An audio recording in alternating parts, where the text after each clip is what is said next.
us dono la benvinguda a la primera sessió del Cafè Europa del curs 22-23, que per deferència a un dels ponents d'avui, que després presentarem, la farem en castellà. Siendo la primera sesión del curso, y para aquellos de vosotros que os conectáis por primera vez, deciros que el Café Europa es un encuentro mensual organizado por la Fundación Catalunya Europa en colaboración con la Asociación Horitzó Europa, otra entidad europeísta. Cada último mes, cada último viernes de mes, organizamos un encuentro digital con expertos y profesionales que trabajan en el ámbito europeo. Los encuentros responden a varios objetivos a la vez. Tienen una dimensión informativa. A través de los encuentros queremos informar sobre determinados asuntos relacionados con la política europea, o mejor dicho, con ámbitos de intervención, con políticas europeas, etc. Por otro lado, también tienen una dimensión analítica, gracias a la intervención de los expertos de reconocido prestigio que invitamos y que hablan en nuestro marco. Y finalmente tiene una dimensión también interactiva, en la medida que los asistentes pueden dirigir preguntas a nuestros invitados. Hoy queremos centrarnos en la inteligencia artificial. Es un tema apasionante, de gran complejidad técnica, con un potencial de beneficios y oportunidades enorme, con unos retos jurídicos y sociales mayúsculos y con una carga ética de primer nivel. Además, no podemos obviar su dimensión geopolítica, a la medida que las grandes potencias se disputan el liderazgo global en este campo. Así que queremos saber cuál es la posición de Europa ante la inteligencia artificial, qué regulaciones impulsa y con qué finalidades, y cómo prevé, digamos, domesticar una tecnología que siempre va por delante de la legislación. En todo caso, la humanización de la tecnología, servicio de las personas, de los ciudadanos y de las democracias, son retos cuyo abordaje requiere mucho conocimiento y también mucho coraje. Y para hablar de todo ello, hemos invitado a dos personas, a quienes quiero agradecer que hayan aceptado participar y que voy a presentar a continuación. Por un lado tenemos a Iván García del Blanco, es leonés, es coordinador del grupo de los socialistas y demócratas en el Comité de Asuntos Jurídicos del Parlamento Europeo, donde además ha sido también el ponente del informe sobre los aspectos éticos de la inteligencia artificial, la robótica y tecnologías afines. También ha sido ponente de la opinión sobre la ley de datos y coponente del informe sobre la divulgación de información relativa al impuesto de sociedades por parte de determinadas empresas y filiales y coordinador de la Comisión Especial de Inteligencia Artificial en la Era Digital. Vale. También es miembro de la Comisión de Cultura y Educación, de la Comisión de Peticiones y de la Comisión de Investigación sobre el uso de programas del programa espía de vigilancia Pegasus, que ha sido de mucha actualidad, y otros programas también equivalentes. En la Comisión Ejecutiva Federal del PSOE fue el anterior responsable de Cultura y Deportes y en la actualidad es miembro del Real Patronato de la Biblioteca Nacional de España. Es licenciado en Derecho y está especializado en gestión cultural. Por otro lado, quiero presentaros también a Cristina Colom. Cristina es economista con estudios de posgrado tanto en asuntos europeos como en medios de comunicación social. Ha desarrollado su carrera profesional en los sectores público y privado con amplia experiencia en organizaciones multilaterales como la Comisión Europea, las Naciones Unidas y gobiernos regionales. A inicios del 2020 se unió a la Fundación Mobile World Capital Barcelona como directora del Digital Future Society, una iniciativa que cuenta con el apoyo del Ministerio de Asuntos Económicos y Transformación Digital y que busca construir un futuro inclusivo, equitativo y sostenible en la era digital.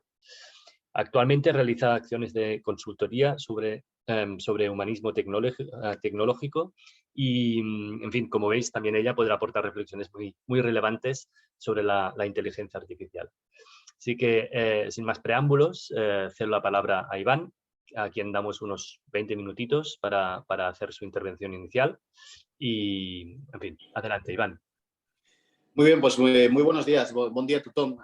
Es un placer estar en este foro y espero arrojar algo de luz, por lo menos conocimientos sobre una visión periférica de qué es lo que estamos haciendo a escala europea, precisamente, no sé si para domesticar, pero sí para introducir algo de civilidad, ¿no? De civilización en un ámbito en el que prácticamente se había residenciado todo en la autorregulación y que merece también, por supuesto, que hagamos un esfuerzo en ese sentido, porque la Unión Europea aspira, es verdad, a convertirse en una economía moderna, justa, sostenible, eficiente en el uso de los recursos y competitiva también en el escenario global, y de ahí que se haya señalado que esta transformación transversal de nuestras que se está produciendo y su adaptación también al entorno digital sea uno de los grandes objetivos que tiene en este mandato y para los próximos años la Unión Europea.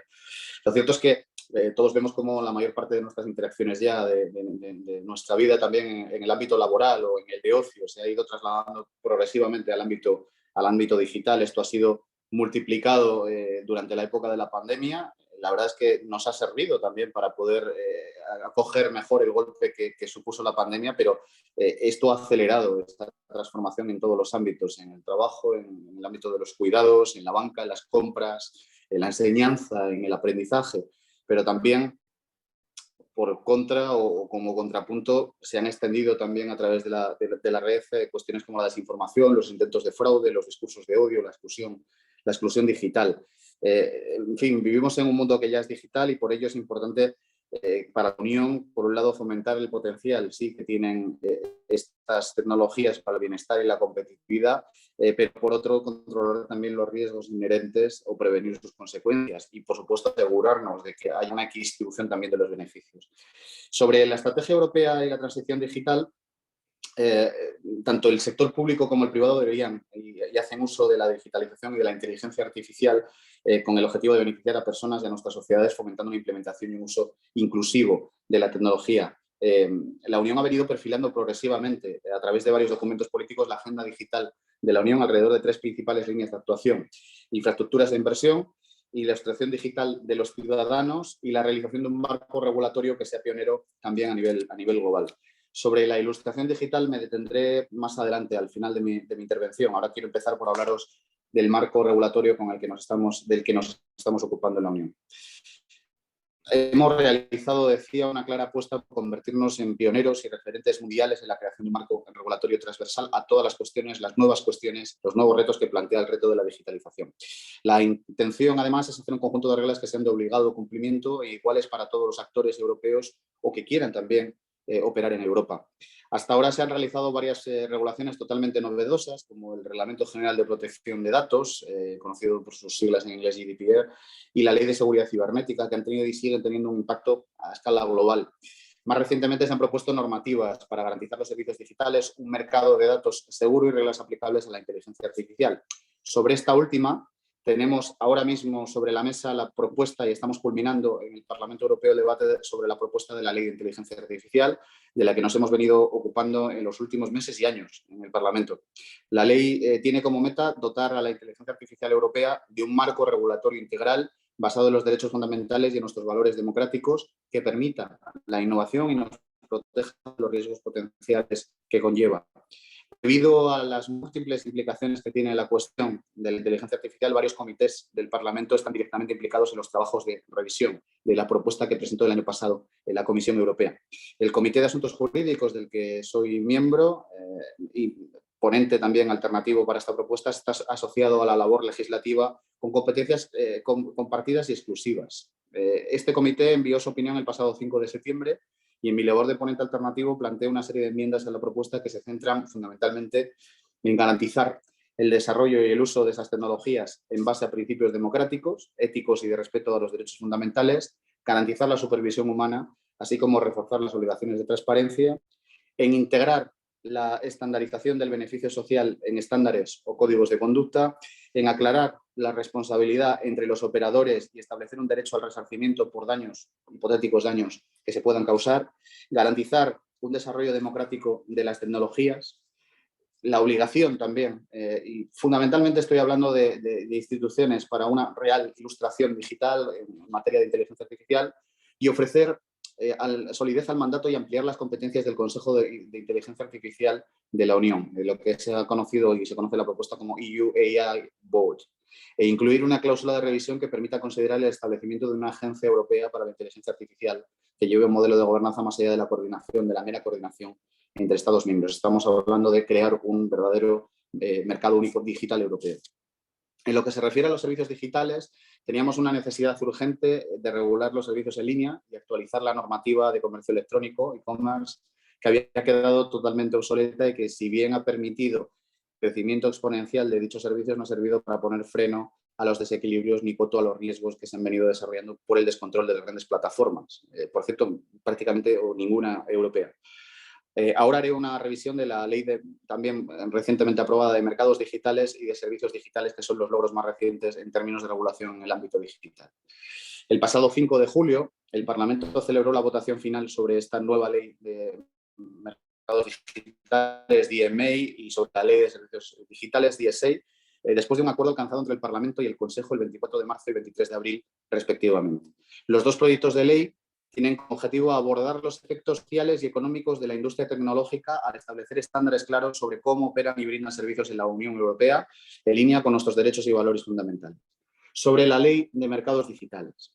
Esta ley establece obligaciones para las grandes plataformas en línea que actúan como gatekeepers o plataformas cuya posición dominante en línea dificulta que los consumidores eviten esta interacción en el mercado digital para garantizar un entorno comercial más justo y más servicios para los consumidores.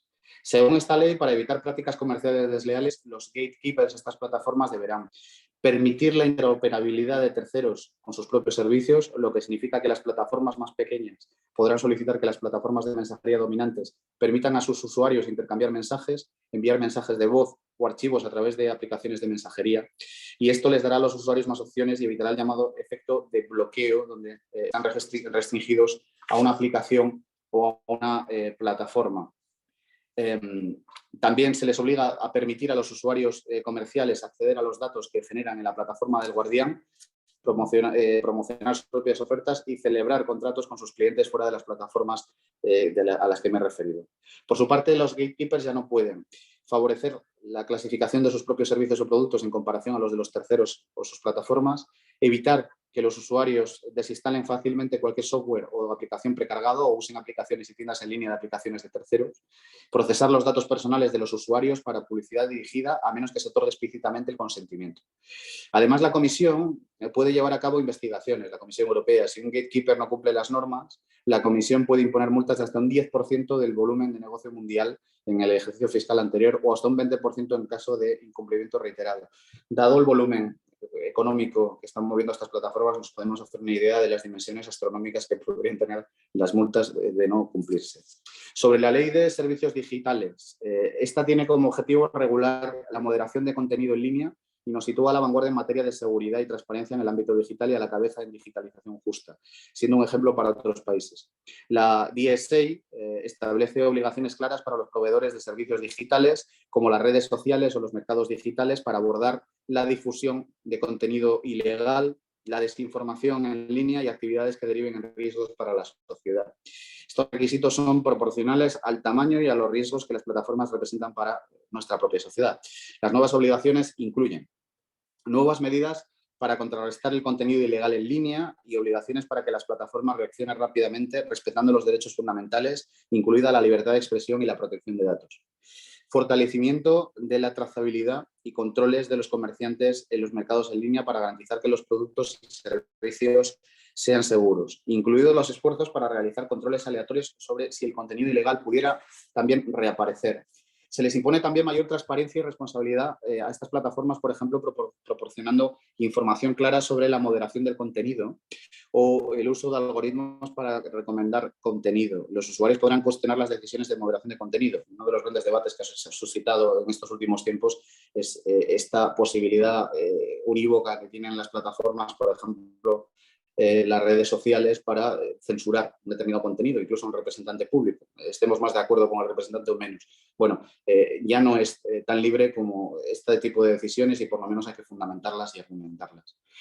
Se les imponen también prohibiciones de prácticas engañosas y ciertos tipos de publicidad dirigida, como las que se dirigen a niños y anuncios basados en datos confidenciales. También se prohibirán los denominados dark patterns y las prácticas engañosas destinadas a manipular las elecciones de los usuarios.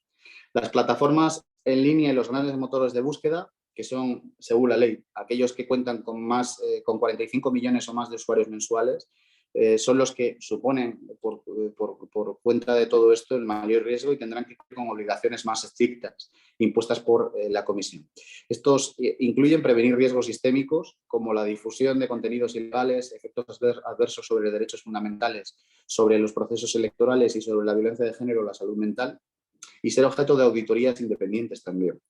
Estas plataformas también deberán brindar a los usuarios la opción de no recibir recomendaciones basadas en perfiles. También tendrán que facilitar el acceso a sus datos y algoritmos a las autoridades e investigadores examinados.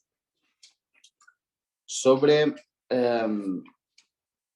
la ley de servicios digitales quería comentar, en el Comité de Asuntos Jurídicos, al que pertenezco, tenemos una opinión sobre esta propuesta como ponente alternativo, y me estoy refiriendo, voy a referirme primero a la Ley de Gobernanza de Datos, que es otra de las grandes leyes del paquete. Cuando hablamos de digitalización e inteligencia artificial, tenemos que hablar también de los datos, puesto que se han convertido en una especie de materia prima necesaria para el desarrollo, entrenamiento y funcionamiento de ambos.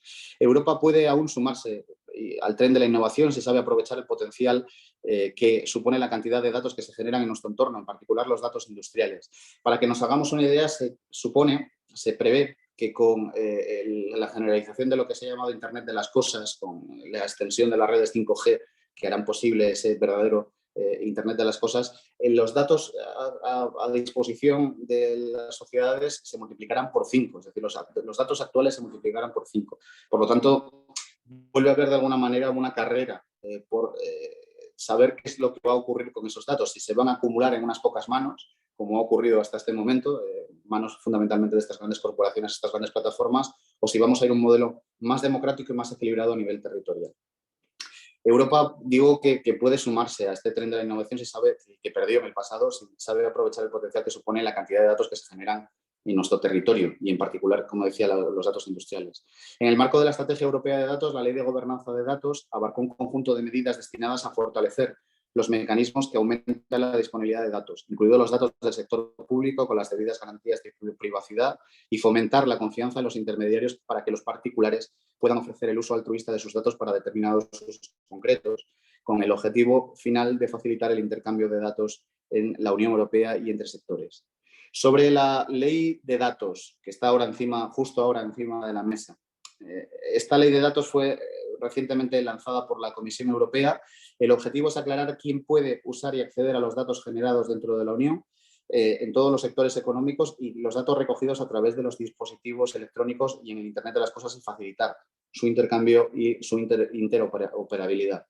También para este proyecto de regulación, en el Comité de Asuntos Jurídicos, yo soy el ponente y tenemos una serie de competencias compartidas y también exclusivas. En este caso, mi trabajo se está centrando en hacer contribuciones que nos lleven a una regulación mejorada en lo que respecta especialmente a la propiedad intelectual, los secretos comerciales, las condiciones contractuales, las transferencias internacionales de datos, así como las que se realizan entre empresas y gobiernos, la alfabetización en materia digital y de datos y la implementación de la norma en general. Como decía, tenemos una opinión en esta propuesta y mis enmiendas han ido dirigidas fundamentalmente a ampliar los requisitos de transparencia para la información a divulgar, para ajustarnos al principio de lo que es ilegal en línea, en el mundo físico debe serlo también en línea, y la prohibición de algunas prácticas que pudieran ser perjudiciales. Pero ya digo, esta ley de datos en este momento está sujeta a debate. Yo estoy por presentar en los próximos días la primera propuesta dentro del Comité de Asuntos Jurídicos sobre esta ley y sobre algunas de estas competencias exclusivas cuyos títulos he narrado anteriormente. Quería detenerme, dije al principio, y con ello voy a terminar, en un asunto, en un debate público que para mí es de capital importancia, la ilustración digital, cuando hablamos de la democratización del uso de las tecnologías. Hay que fomentar, en primer lugar, la confianza ciudadana para favorecer la innovación y la implantación de la digitalización y también de la inteligencia artificial en la sociedad. Al mismo tiempo, debemos conseguir que el uso de las nuevas tecnologías sea el correcto. Con la inclusión en la regulación de la Ley de Inteligencia Artificial de la obligación para la ilustración digital, que es lo que estamos haciendo, la Unión y los Estados miembros tendrán que establecer programas de alfabetización digital para todos los ciudadanos y tendrán la obligación también para todos los operadores de inteligencia artificial, desarrolladores y personas que pongan en marcha esos sistemas, de facilitar y formar a los usuarios en el correcto funcionamiento de los mismos, que puedan prevenir también los riesgos que se conllevan cumpliendo correctamente con las obligaciones que vienen detalladas en la ley a las que hacía mención al principio de mi intervención, en particular la transparencia y la supervisión humana. Normalmente hablamos de alfabetización digital, que es conseguir capacidades básicas para poder entender y operar en el mundo digital.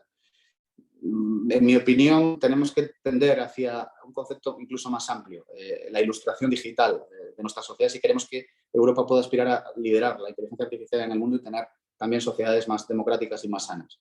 Las estadísticas muestran que el 50% de los jóvenes no cuentan con habilidades digitales medianamente avanzadas, contraintuitivo, pero esto es lo que dicen las estadísticas. Por ejemplo, con respecto a la protección de la privacidad. Aproximadamente el 33% de la población total cuenta con habilidades digitales por encima de las básicas. En la franja de edad que va de los 65 a los 74 años, este porcentaje decae al 8%. Cuando hablamos también de una digitalización integrada y no desequilibrada. La ilustración digital de la población debe ser, por tanto, una auténtica prioridad política. No se trata solo de adquirir las herramientas básicas en relación a cómo manejar las redes, los teléfonos inteligentes o las aplicaciones, sino que también tenemos que entender qué pasa con nuestros datos, cómo protegernos de los ataques, de asuntos de ciberseguridad básica y adquirir una capacidad para que tengamos una visión crítica también de la información y también de los servicios que recibimos a través de los medios digitales. Es necesario promover programas inclusivos que sirvan para cerrar las brechas digitales existentes entre países, decía, entre regiones, ciudades, brechas de género, brechas sociales, de edad, con especial atención, por supuesto, a los más vulnerables, los menores y los mayores. Del mismo modo que hay que prestar atención a la formación continua. La cuestión de la ilustración digital también preocupará a las futuras generaciones, ya que la tecnología no se detiene y el futuro, mañana surgirán nuevas herramientas que desafiarán los conocimientos y habilidades actuales. Por ello, el aprendizaje a lo largo de la vida y la interacción intergeneracional debe fortalecerse estructuralmente. Pero más aún, hay que incorporar al público general el debate y al conocimiento de las profundas implicaciones de la inteligencia artificial. Una tecnología tan disruptiva tiene que estar sometida a un control democrático y es imperativo que las sociedades en su conjunto sean conscientes de la realidad de la inteligencia artificial y de estas tecnologías y sean capaces de tomar decisiones informadas sobre el modelo de sociedad que quieren. Está en juego, creo, y creo que no soy alarmista en ello, en la supervivencia misma de nuestras democracias, de nuestro modelo democrático. A modo de conclusión, como decía, desde el Parlamento Europeo estamos logrando avances significativos en lo que respecta al establecimiento de una base sólida para que la transición digital llegue a buen puerto. Sin embargo, también somos conscientes de que cualquier desarrollo que apunte a la aceleración de la inversión en digitalización e inteligencia artificial debe garantizar que estas tecnologías funcionen para las personas, sean una fuerza para el bien de la sociedad y que estén comprometidas con la mejora de la vida de los ciudadanos a lo largo del ciclo de vida de estas tecnologías. Los legisladores, las autoridades públicas, los diferentes sectores, los ciudadanos, la sociedad en conjunto, todos, debemos centrar nuestros esfuerzos en garantizar que el desarrollo y comercialización de estas tecnologías dentro de la Unión deban fomentar el talento y mejorar la variedad de habilidades necesarias para permitir un ecosistema próspero que contribuya al desarrollo y a combatir fenómenos que, como la desinformación, erosionan nuestras sociedades. Creo que es deber de todos nosotros, las autoridades públicas, los medios de comunicación, la academia, la sociedad civil organizada, garantizar un debate público maduro en torno a estas tecnologías. Por ello son tan importantes charlas como estas que habéis organizado y por lo que de nuevo agradezco muchísimo la intervención. Y con esto voy a dejarlo aquí, por supuesto, más que abierto a sus preguntas. Muchas gracias. Muy bien, muchísimas gracias, Iván, por tu intervención inicial. Ahora daremos la palabra a Cristina para que haga su contraponencia, nos aporte algunas ideas adicionales y luego abriremos el debate al resto de participantes, de asistentes. Adelante. Perfecto, pues muchísimas gracias. Primero de todo a la Fundació Catalunya Europa y a la Asociación Horitzó Europa por poder estar aquí, por poder escuchar previamente a Iván, al que considero uno de los máximos expertos, digamos, en esta materia. Y espero poder complementar o añadir algunos elementos que considero claves, sobre todo cuando estamos hablando, como bien decía Iván, no solo de inteligencia artificial, sino de todo ese marco normativo hacia una digitalización, en este caso en Europa, que sea más inclusiva, pero que también sea más sostenible. Estructuro, si os parece, la sesión en intentar trasladar para mí 4 mensajes clave Y luego me gustaría hacer alguna reflexión que de alguna manera me gustaría interpelar primero a Iván, evidentemente, y luego al resto de las personas que están hoy con nosotros.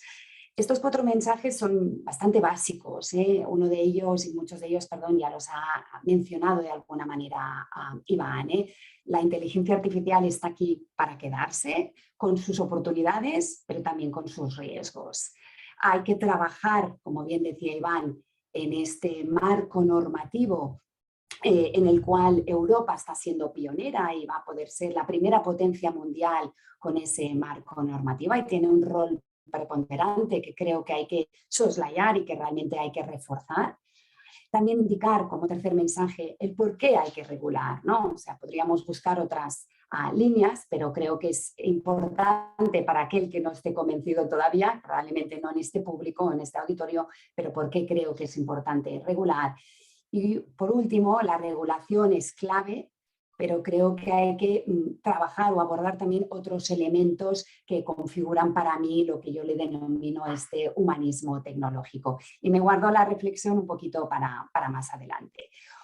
Como decía, ¿no? La inteligencia artificial está aquí para quedarse, con un montón de oportunidades. Podemos ver ¿no? que nos aporta muchísimo en temas de eficiencia, en temas de eficacia, en poder llegar a muchísimos más públicos, en temas de innovación, más y mejores usos domésticos, logísticos, industriales, en el ámbito de la agricultura, en el ámbito de la salud, realmente en el ámbito financiero. La lista podría ser muy, muy larga. Incluso hay un estudio que creo que es del 2018 de McKinsey Global Institute en el que indica que para el 2030 el 70% de las empresas ya van a adoptar algún tipo de inteligencia artificial. Con lo cual es un hecho, es una evidencia y está allí. Pero como decía, también va acompañado de toda una serie de riesgos, de peligros, de desafíos y a pesar de que podríamos debatir mucho de cuándo es el origen de esa inteligencia artificial, creo que el 2020 fue un año clave, evidentemente marcado por la pandemia, pero cuando hablamos de inteligencia artificial y del debate ético también legal que existe detrás de la inteligencia artificial, 2020 para mí fue ese año clave en el que se abordaron o que se conocieron o se discutían sobre los sistemas de reconocimiento facial, las predicciones algorítmicas sobre el comportamiento propio de los ciudadanos o del control sobre la propia población, el hecho de que ¿no? los servicios de policía, los tribunales, el propio ejército, lo estamos viendo ahora ¿no? en la guerra de Ucrania, no es la primera vez, pero están utilizando en una guerra sistemas de inteligencia artificial y todo ello genera una serie de riesgos y de amenazas que desde mi perspectiva son muy graves, pueden llegar a tener unas consecuencias muy profundas y que además están vulnerando muchísimos de nuestros derechos y solo para decir algunos, ¿no? Privacidad, intimidad, el derecho a la no discriminación, el derecho a un trabajo digno, a la libertad de expresión, pero a su vez tener ¿no? información veraz. Con lo cual la inteligencia artificial está aquí con sus oportunidades, sus riesgos. Esos riesgos me atrevería a decir que los podemos atemperar, los podemos reducir, los podemos mitigar, pero difícilmente van a dejar de existir y eso yo creo que es importante tenerlo en cuenta. Y por ello, recalcar, con muchísima más precisión lo hacía Iván, pero la necesidad o por qué es tan importante ese marco normativo que no solo identifique aquello que se puede hacer con lo que no se puede hacer, en el caso de la Unión Europea, ¿no? Con esa categorización de los usos de la inteligencia artificial, pero sobre todo y muy importante el hecho de que se analice en profundidad esos desafíos, esos retos, esos peligros o esas consecuencias que hay. La propia presidenta de la Comisión Europea, Ursula von der Leyen, se propuso que en su mandato, digamos, pudiéramos completar el proceso de regulación del uso de la inteligencia artificial. Pero esa regulación creo que debe ser hecha y se está haciendo en esa línea basada en lo que denominamos ese humanismo tecnológico. Y eso está relacionado con el propósito. no solo de la inteligencia artificial, sino de todas esas regulaciones que también trasladaba Iván, sino un propósito de que las tecnologías emergentes estén al servicio del ciudadano. A mí me gusta mucho recurrir a una citación de la ministra de Asuntos Digitales de Taiwán, Audrey Tang, que indicaba siempre que por qué en lugar de que sea el ciudadano el que se acerca a la tecnología, porque no es la tecnología la que se acerca al ciudadano, ¿no? Tenemos que diseñar, implementar, sobre todo adoptar tecnologías emergentes que estén al servicio y a las necesidades del ciudadano y que no dejen a nadie atrás, ¿no? Es un poco el punto de partida. Y de ahí para mí es tan importante la ética, pero desde mi perspectiva de nuevo, no es una ética de la inteligencia artificial. Si me preguntan a mí, yo diré la ética no tiene conciencia, la ética no siente, por cierto, no se cansa tampoco,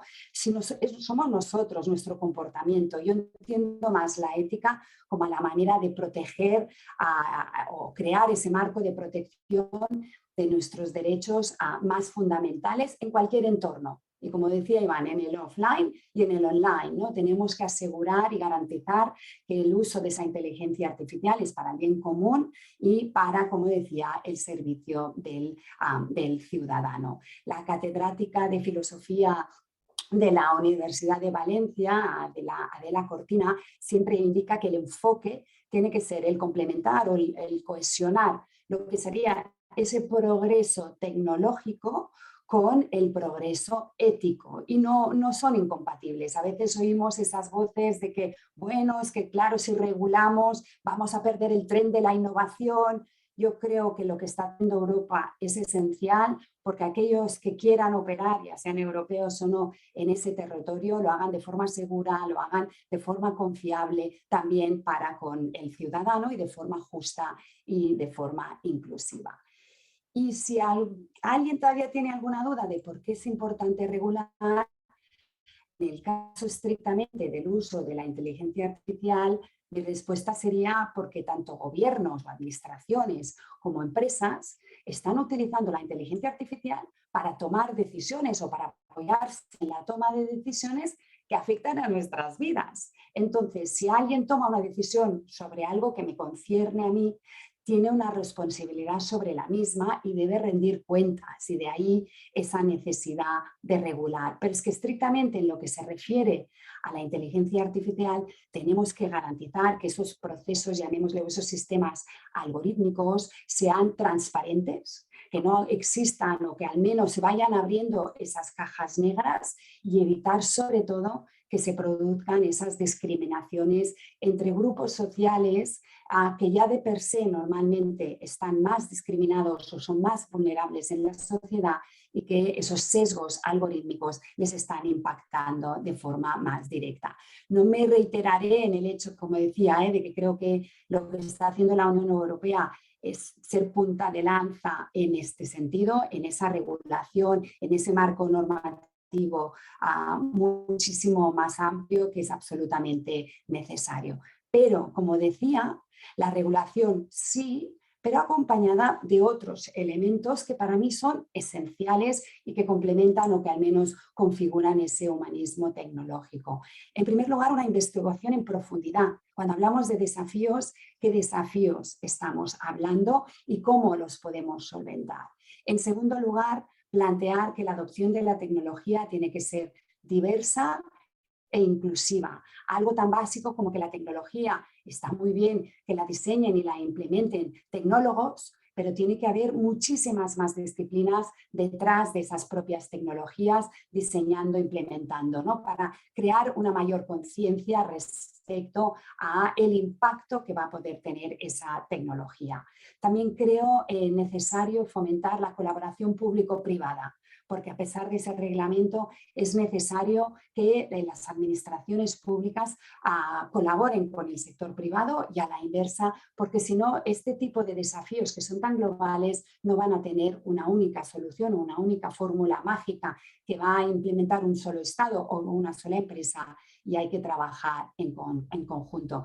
Y obviamente también lo ha mencionado Iván, pero para mí es esencial, es ese empoderamiento ciudadano. Tenemos que desarrollar más ese sentido crítico en el uso o en la adopción de las tecnologías emergentes, que todos vamos con el dispositivo móvil a todas partes, lo utilizamos para todo, pero tenemos que desarrollar todavía más ese sentido crítico, esa alfabetización digital, ese empoderamiento ciudadano para que realmente tome mayor conciencia de tanto las oportunidades, como decía, como también de los riesgos. He ido muy rápido, espero que me quede todavía un poquito de tiempo porque quería hacer al menos un par de reflexiones y sobre todo una. Está muy bien que hablemos de esa regulación, está muy bien que se esté trabajando tanto en ese marco normativo, pero pensemos que la inteligencia artificial es del siglo pasado. Es evidente que este siglo XXI es el que está en su máxima exponencialidad, ¿no? Es cuando más usos está teniendo y probablemente mayor impacto. Pero mi pregunta o mi interpelación un poco en concreto a Iván es el roadmap, ¿no? La hoja de ruta que el Parlamento Europeo, por cierto, a través de la Comisión Especial ha marcado hasta el 2030, pero en principio este reglamento debería entrar en vigor, si no estoy equivocada, en 2024. Durante la presidencia española del Consejo de la Unión Europea de finales del 2023 debería aprobarse, pero entraría en vigor en 2024. Y hago un apunte. Acabamos de vivir las elecciones en Italia. No soy una experta en las elecciones en Italia, pero sí que he revisado lo poco que se ha debatido sobre tecnologías y sobre inteligencia artificial en las elecciones italianas, que evidentemente tenían otras áreas principales. Pero mi pregunta o mi interpelación es, al final, cuando los Estados miembros de la Unión Europea, con figuras actualmente como Giorgia Meloni o Víctor Orbán, tengan que validar o aprobar este reglamento, ¿cómo vemos de factible que esto ocurra, ¿no? Por un lado esto, ¿no? Los timings, si van a ser los que en principio están en la hoja de ruta, y sobre todo también si es suficiente este reglamento o este marco normativo que estamos trabajando. Y un último apunto, si me permitís, que es evidente que estamos, ¿no?, en Café Europa, estamos hablando de entidades europeístas, europeas, en las que me identifico plenamente, pero el mundo es un poquito más grande, ¿no? Y entonces, más allá de marcar el paso, y creo que ahí Europa por primera vez en el ámbito tecnológico, que muchas veces parece que vamos por atrás, estamos siendo líderes y la verdad es que me parece fantástico, pero también hay que tener en consideración que hay otras entidades, otras organizaciones, en el caso de la UNESCO, por ejemplo, que adoptó una recomendación sobre el uso ético de la inteligencia artificial, por cierto, aprobado por todos los Estados miembros de la UNESCO, 193. Es evidente que no tiene efecto jurídico o vinculante, y con lo cual no significa que los Estados miembros luego realmente la vayan a efectuar o a ejecutar, pero creo que es importante ver esos otros movimientos en la OCDE, en el World Economic Forum, como decía también en la UNESCO. Y ya por último, y ahí sí que ya lo dejo decir, que hay toda una serie de interlocutores, ¿no? Estamos hablando evidentemente de las instituciones comunitarias, pero también hay que hacer referencia a los movimientos ciudadanos, a la comunidad científica que está abordando ese uso ético detrás de la inteligencia artificial, referenciar evidentemente mi antigua casa en la Fundación Mobile World Capital, que hacen de conectores justamente de todos esos agentes digitales, de todos esos agentes que tienen algo que decir en el futuro digital o en la agenda digital, que tienen que tener un rol y están teniendo un rol en alertar o alarmar de esos riesgos que existen detrás del propio uso de la inteligencia artificial. Pero en todos estos actores hay uno que, a pesar de lo que nos indicaba Iván, a mí me quedan todavía las dudas y lo dejo ahí como en la mesa para que lo discutamos, es el rol del sector tecnológico, de las empresas, de las grandes compañías, ¿no? Porque evidentemente tendrán que adaptarse a esta regulación, pero no sé si no deberían hacer algo más, ¿no? Iván mencionaba un caso muy importante, ¿no?, como el de la desinformación y el que, claro, quizás porque por mis principios me parece bien que lo que decía Trump en Twitter estaba mal y está bien que, ¿no?, que la propia Twitter decidiera cerrarle la cuenta, pero ¿es ético esto? ¿Es justo esto? Entonces, el rol de las tecnológicas que de alguna manera parece que los estemos poniendo al mismo nivel que las administraciones públicas, que para mí no lo es, porque el sistema democrático está basado, ¿no?, en unos gobiernos que hemos elegido de forma democrática, hay que tener un poquito mayor de consideración o de debate también respecto al rol que tienen que jugar. Y lo dejaría ahí, si os parece, para entablar pues, una conversación con todas las personas. Muchísimas gracias. Perfecto, muchísimas gracias, Cristina. Pasamos primero la palabra a Iván para que pueda reaccionar en aquellos aspectos que considere oportunos a las 3 interpelaciones que ha hecho Cristina al final de su intervención, o a más cosas que haya dicho Cristina y que te merezcan un comentario. Y luego pasamos a las preguntas del público. Ya tenemos un par de preguntas aquí acumuladas. Yo tengo también en la chistera un par de preguntas más. Y al final, a las 10, cerramos. Adelante, Iván. Sí, muchas gracias y gracias, Cristina. Desde luego que todo lo que apuntas va en la dirección correcta, es decir, que todo es de alguna manera has comprendido lo importante en relación a este debate. Por contestar alguna interpelación directa sobre el debate, sobre si existe ese debate sobre tecnología, efectivamente está bastante desamparado en el debate público, no solo a nivel político, sino también social. Y si no, podemos echar un vistazo a las noticias que los medios de comunicación lanzan sobre inteligencia artificial o sobre nuevas tecnologías, normalmente muy centradas en el monstruo de Frankenstein, ¿no? En buscar también el clickbait relacionado con la catástrofe inminente. Y no digo con esto que no haya problemas relacionados con la digitalización. Antes hemos hecho referencia a muchos de ellos, pero efectivamente también hay grandísimas oportunidades y normalmente todo esto no significa que Skynet se haga de la noche a la mañana con nuestras sociedades. No va a ocurrir o no debería ocurrir esto, al menos en el futuro más inmediato. Y de ahí se deriva uno de los problemas. Es decir, cuando hablamos de ilustración digital, alfabetización digital, hablamos primero de aquellos que proyectan los asuntos de debate público en las sociedades, porque efectivamente existe un gran desconocimiento, no ya de que se está produciendo el fenómeno, sino de las implicaciones que tiene ese fenómeno. Y hablando, por supuesto, de qué es lo que va a ocurrir cuál es el roadmap, ¿no? ¿Qué va a ocurrir con la legislación? Si está previsto que se apruebe inmediatamente y que por lo tanto pueda entrar en vigor, es decir, que vaya a trílogos también inmediatamente, que pueda entrar en vigor en 2024. Para esto no se requiere unanimidad, no será necesaria la unanimidad y mayoría más que suficiente para que se pueda aprobar, incluso con una hipotética oposición de Italia o de Hungría o incluso Polonia. Pero ítem más, no solo la regulación que he estado comentando que se está preparando, sino que ahora se empiezan a debatir 2 piezas fundamentales que se puede, al menos intuitivamente, comprender cuál es su dimensión y por qué también podrían preocupar a esta clase de gobiernos, de perspectivas de gobierno. Una es una ley sobre libertad de medios, además con intención de arrojar mucha más transparencia y más independencia al sector de medios. Y hay otra ley muy importante, en esta por cierto soy también ponente en la sombra, sobre publicidad política, sobre todo relacionada con la publicidad política online. Y aquí estamos hablando de esas prácticas de segmentación, de lanzado de mensajes masivos, de creación de burbujas. Es decir, que va a ser también un debate sostenido y polémico y por supuesto que muy probablemente vaya a haber resistencias en el futuro.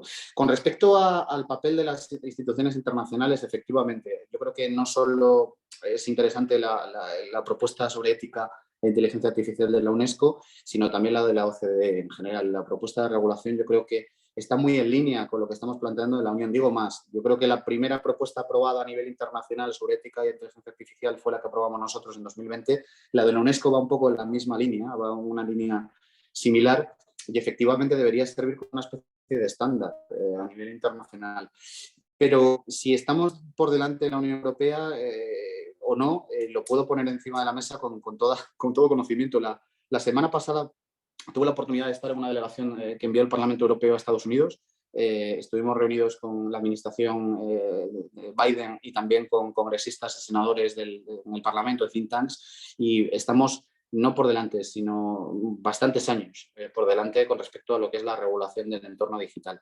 Digo más, yo creo que una parte también del poder político en Estados Unidos todavía no ha sido consciente, todavía no es consciente de la dimensión que va a tener en la reorganización del mercado digital, al menos en lo que respecta a Europa, y si es en lo que respecta a Europa, es en lo que respecta al mundo. El papel también de esas grandes plataformas a las que me dirigiré o sobre lo que me dirigiré al final, porque también ha habido una referencia directa de Cristina sobre eso.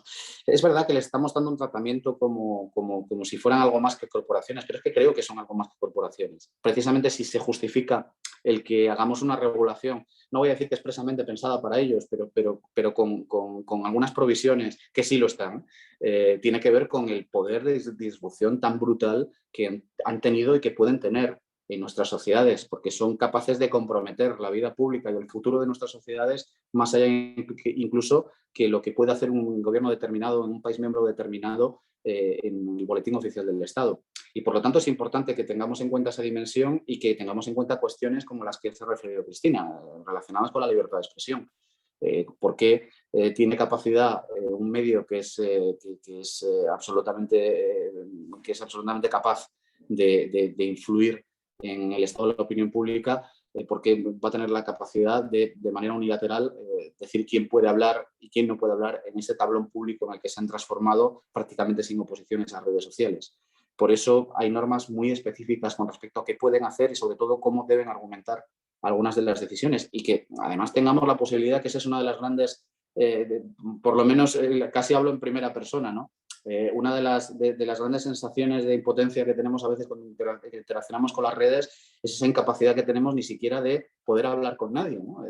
De poder plantear a alguien en esas redes que una decisión que han tomado pueda ser equivocada o pueda ser acertada, ¿no? Bueno, esto también está reflejado, ese derecho y esa obligación de transparencia está reflejado también en las normas que estamos planteando. Y me refiero a una última cosa también que va a venir inmediatamente, y que la Comisión va a presentar una propuesta y por lo tanto será planteada en el Parlamento inmediatamente, que vendría a cerrar definitivamente el círculo sobre regulación digital, que es que viene se va a presentar una ley sobre civil liability, sobre responsabilidad civil relacionada con inteligencia artificial. Esto es muy importante. El Parlamento también aprobó un informe sobre esa cuestión en 2020, en octubre de 2020. Es muy importante precisamente para que podamos empezar a desbrozar y en eso necesitamos, o para eso necesitamos precisamente comprender mucho mejor cómo funcionan esta clase de aplicaciones, a desbrozar quién tiene la responsabilidad de algunas de las decisiones que se están tomando o de los efectos adversos que pueda tener la utilización de una de estas tecnologías. Va a ser un debate también capital y garantizo que tampoco va a ser pacífico. Pero yo creo que estamos, como digo, siendo pioneros a nivel internacional, y si fuimos capaces de establecer un marco regulatorio general a nivel mundial con nuestro Reglamento General de Protección de Datos, había quien decía, cuando la Unión Europea lo aprobó, que iba a aislar a la Unión Europea del mercado de Internet global, y lo que ha hecho es lo contrario. Lo que ha hecho es impregnar de nuestros valores la regulación a nivel y a escala global. Yo estoy seguro de que todo este paquete digital, o con todo este paquete digital, va a pasar exactamente lo mismo. Muchísimas gracias, Iván. A ver, tenemos unas cuantas preguntas aquí en el chat. Os voy trasladando las preguntas de dos en dos para que no os olvidéis de las preguntas y para que podamos hablar de todas ellas. En primer lugar, Joan, no tiene apellido, Joan pregunta por el euro digital. ¿En qué momento se encuentra y cómo afecta a la sociedad? Esto es una pregunta, el tema del euro digital. Una segunda pregunta de Teresa Carreras se refiere a el Internet de las cosas. ¿En qué punto está Internet de las cosas? ¿Qué esfuerzos hacen las autoridades públicas para que la ilustración digital llegue a todas las personas y se democratice? Ver las colas de preguntas en las entidades sanitarias y bancarias para conocer sus datos todavía continúan siendo un poema. Gracias. Estas dos preguntas, Internet de las cosas y euro digital.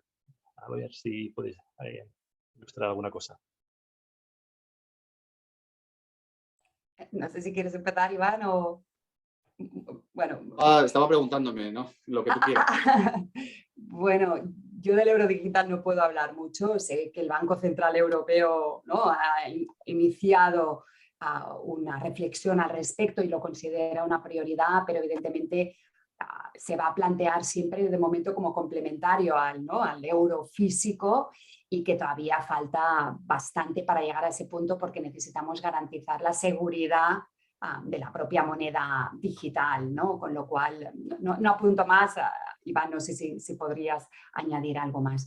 Respecto al otro punto de Internet de las Cosas, o en general de todas las aplicaciones que al final les llamamos digitales y dentro de poco les dejaremos de llamar digitales, desafortunadamente es un poco, perdonar el símil, y que quizás no es el mejor de todos, pero es como cuando el casco de la moto, ¿no? En España nadie se ponía el casco hasta que nos multaron, ¿no? Pues es un poco lo mismo, ¿no? Parece que hasta que no multemos a las grandes entidades, en este caso da igual, si son las bancarias, por el caso del banco, parece como que nos estamos olvidando de las esencias de la sociedad, ¿no? Para mí es muy importante referenciar a las brechas sociales que la propia digitalización está trasladando, y que, como apuntaba antes también Iván, ¿no?, que van de género, generacionales, evidentemente por raza, por discapacidades, incluso por idiomas, porque la mitad de los contenidos en Internet están en inglés, y con lo cual eso también es una barrera. Parece como que tenemos que descubrir qué pasa eso para empezar a reaccionar, ¿no? Y por eso, cuando yo me referenciaba antes al humanismo tecnológico, decía, el punto de partida es la investigación en profundidad de esos posibles impactos. Y nunca quiero atacar a los tecnólogos, porque buena faena que hacen y buen trabajo que hacen, pero sí que creo que hay que empezar a diseñar cualquier tipo de tecnología con un análisis ex ante de las posibles consecuencias que pueden tener para la sociedad. Sin embargo, no estamos en una hoja en blanco de decir vamos a empezar de cero y lo voy a hacer todo maravilloso, sino que estamos conviviendo en una transición de que hay una parte de esa digitalización que está teniendo un impacto muy grave para la sociedad. Creo, de todos modos, que de una manera u otra, como en el sector bancario, pero también en el educativo, que es muy importante, o en otros sectores, se están empezando a tomar medidas. Probablemente no al gusto de todos o que nos ayuden absolutamente a todos, y por tanto para mí es esencial esa lucha contra las brechas. Te la paso, Iván, por si quieres añadir algo más. Sí, Gracias. sí, no, sobre el euro digital, prácticamente sé lo mismo que tú.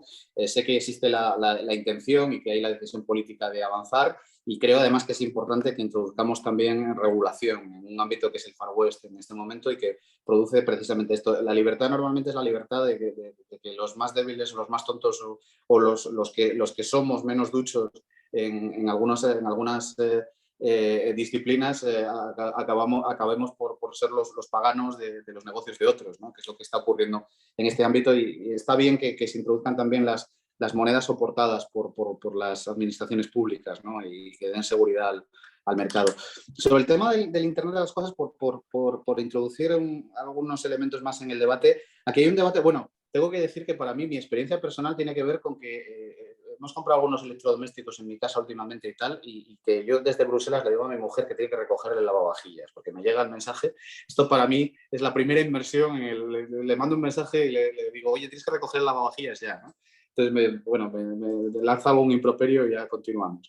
Pero digo que hay un debate muy importante alrededor también de la seguridad, porque al fin y al cabo, esto de que nuestros lavavajillas y nuestras lavadoras interactúen con nosotros también tiene que ver con introducir un elemento de supervisión y de vigilancia de nuestra propia actividad en nuestras casas, en nuestra vida diaria, todos y cada uno de los electrodomésticos, incluso con los que interactuamos. Eso genera un volumen de datos inmenso, y claro, el debate es quién se queda con esos datos. Para eso estamos también regulando y para qué se utilizan esos datos. Y por supuesto también hay un debate sobre seguridad. Y quiero referirme a la tensión que hubo hace muy poco tiempo, hace muy pocos años, con respecto a los primeros paquetes de concesión para la introducción del 5G, que se habían dado fundamentalmente a empresas chinas, y hubo una presión por parte de Estados Unidos importantísima por cuestiones precisamente de seguridad, de reposar en manos chinas, digamos, la seguridad de Europa, la conectividad de Europa y la conectividad de algunos elementos importantes, ¿no? Es decir, que hay muchos debates que como pieles de cebolla se van desentrañando en cada uno de estos ámbitos del aspecto digital. Sobre ilustración digital, yo la única experiencia que conozco real por parte de un gobierno es la del gobierno de Finlandia, que en 2018-2019 hizo una app que se descargaron millones de finlandeses de todas las edades para generalizar el conocimiento básico de la inteligencia artificial, de lo que significaba, de cómo se podía interactuar. Aquí ha habido pitos y aplausos, ha habido un poco de todo, pero yo creo que en sí mismo hay que aplaudir que se haya tomado esa iniciativa. Sobre todo se valora mucho más porque han pasado unos cuantos años y no hay quien haya hecho una experiencia de esas características. Por eso decía que en nuestra ley estamos intentando introducir una obligación expresa, ya no solo para las administraciones, sino también para los operadores de alguna manera lanzar información que sobrepase esa barrera, esa brecha precisamente que tienen algunos colectivos, que somos la mayoría, sobre el conocimiento de las implicaciones de la inteligencia artificial. Por cierto, que se sepa también, hablando de posibles usos y de posibles riesgos de la inteligencia artificial, que no lo he mencionado anteriormente, la ley europea establece 4 niveles diferentes de riesgo. Desde el riesgo inaceptable, que digo también porque nos quedemos más tranquilos con algunas cosas. En Europa se van a prohibir cosas, por ejemplo, como el social scoring, ¿no? O esta especie de puntuación ciudadana con respecto al comportamiento que vamos teniendo, que se está utilizando ya en China. Esto aquí estará prohibido. O estará prohibido, por ejemplo, el reconocimiento biométrico a distancia, sin ir más lejos, el que se te puede identificar en una manifestación a distancia por parte de las autoridades públicas. Ya digo, los niveles de riesgo van pasando del inaceptable al no riesgo, que también hay un debate importante en qué cosas son de más riesgo o son de menos riesgo, y en ese caso se introducen algunas obligaciones. Hablando de esa necesidad, Cristina ha repetido mucho el concepto y a mí me gusta mucho de humanismo digital, las obligaciones que hay de incluir un preasesoramiento, una valoración ex ante, como decía Cristina, sobre los riesgos inherentes de la utilización de determinadas tecnologías. Y para eso necesariamente necesitamos equipos multidisciplinares. No solo puede haber tecnólogos, no solo puede haber personas especializadas en tecnología, sino que tendrá que haber también pues desde filósofos hasta personas especializadas en ética. Es decir, que vamos a una transformación, y con esto casi lo haría a modo de conclusión, vamos a una transformación general de nuestro modelo de sociedad. Y podemos aceptarlo o no aceptarlo, pero esto va a ser así. Entonces, tenemos que empezar a plantear en el debate público qué modelo queremos. Es decir, esta va a cambiar, pero tenemos que saber qué modelo queremos, hasta dónde queremos que vayan algunas cosas, se den algunos pasos y hasta dónde no.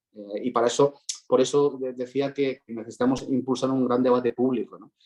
Como decía Cristina, que por lo menos en las campañas electorales, en las confrontaciones, se hable de esto, ¿no? Porque es un debate capital.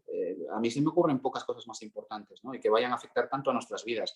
Pensemos, por ejemplo, en lo que significará en el mercado de trabajo, es decir, la transformación laboral. Es que estamos hablando de millones y millones de personas cuyos empleos van a dejar de tener eficacia en los próximos años. Y no es una cuestión de hoy para para 2050, ¿no? Esto va a ocurrir en los próximos años. Y hay un debate importante que hay que hacer. Vale, estamos sobre la hora. Hemos empezado un poco tarde, por lo tanto, alargo 3 o 4 minutos y nos vamos a referir a 2 preguntas más de las 4 o 5 que quedan. No vamos a ser capaces de abordarlas todas. Os quedáis con una de ellas cada uno, ¿vale? Y cerramos a las 10:05 y no más tarde. La primera pregunta se refiere a la necesidad o no de prohibir el anonimato, es decir, el anonimato como riesgo en la red, cómo debería ser tratado. Y en segundo lugar, una pregunta referida a la Carta de Derechos Digitales española, Se pregunta Miguel Ángel Sánchez si se sabe cuándo dejará de ser soft law y desideratum y devenga derecho exigible. Es decir, aquí hay estas dos cuestiones, las podemos abordar en los últimos 3-4 minutos y cerramos. ¿Quién quiere empezar? Pues si quiere Cristina, que elija ella, y ya luego hago yo la otra. Las dos son complicadas. Sí, son interesantes. Me quedo con la de la Carta de Derechos Digitales, pero aporta tú también, Iván, que creo que también tienes mucho conocimiento.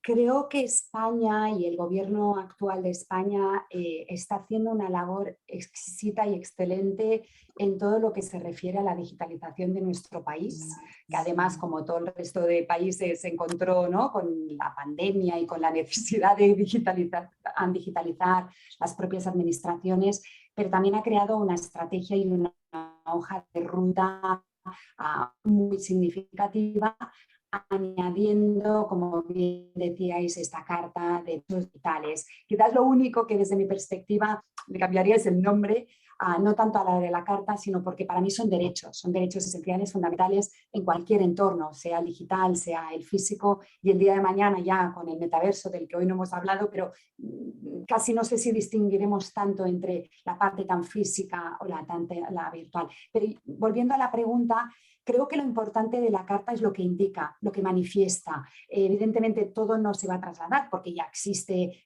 normativa en España, con lo cual hay cosas que ya están de alguna manera implementadas, pero sí que identifica algunos elementos como las neurotecnologías, etcétera, etcétera, que no estaban y no están ni en la Constitución, ni en nuestro marco normativo, etcétera, etcétera. Entonces, es innovadora en ese sentido.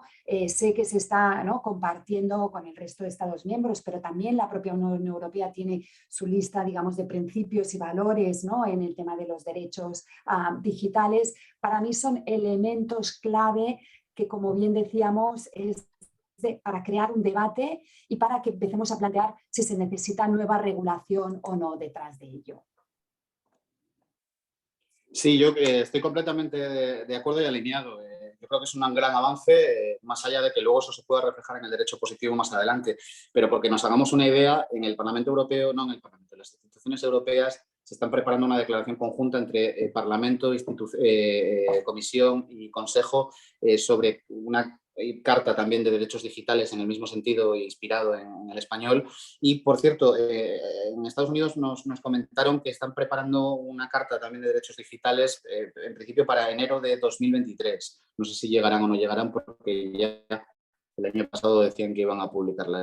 Con respecto al tema, este es un debate muy interesante. Yo diría, bote pronto, que sí, que hay que prohibirlo, el anonimato en las redes sociales, y prohibir a los bots y todas estas cosas, ¿no?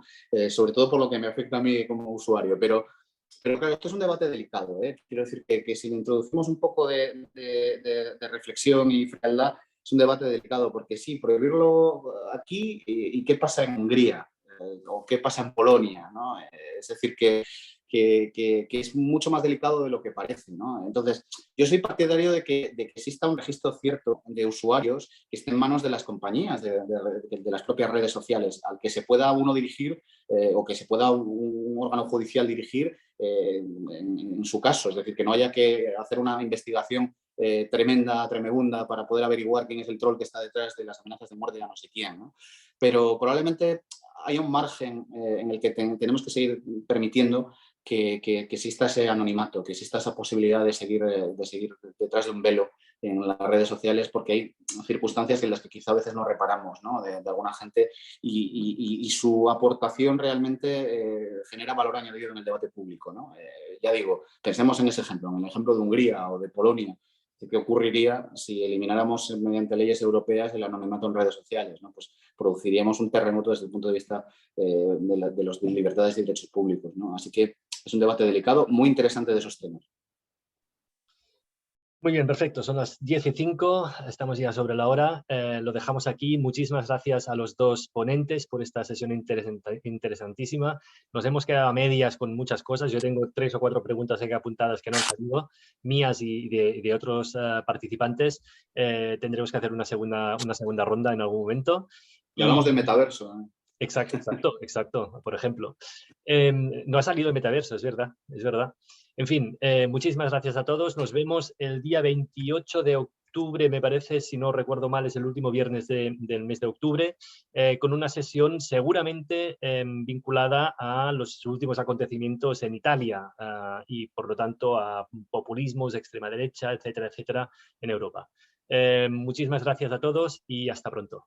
Muchas gracias. Gracias a todos. Gracias. Gracias. Bona nit. Hasta luego.